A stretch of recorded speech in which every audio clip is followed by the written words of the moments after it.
Сара Назарбаева принимает участие в праздновании 20-летия фонда «Бобек». Мероприятие проходит в рамках Международного педагогического форума в Алматы. О нравственно-духовном образовании свыше 800 экспертов будут говорить в течение 3 дней. Нам выпала великая миссия – воспитывать подрастающее поколение по законам истины, добра и красоты. Помочь каждому ребенку осознать свои истинные предназначения. От всей души поздравляю всех со знаменательной датой 20-летия учения общечеловеческих ценностей самопознания. Выражаю искреннюю благодарность всем, кто сопричастен развитию духовно-нравственного образования, кто внес большой вклад в это доброе дело.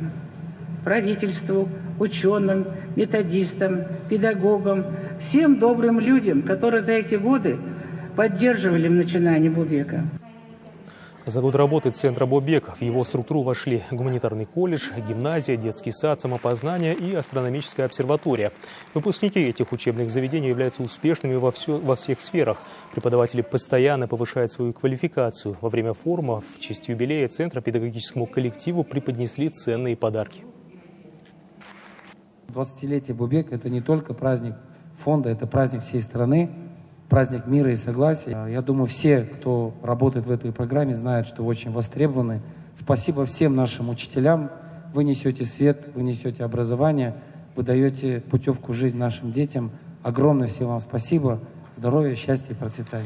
Модернизация сознания невозможна без перемен в сознании самого общества.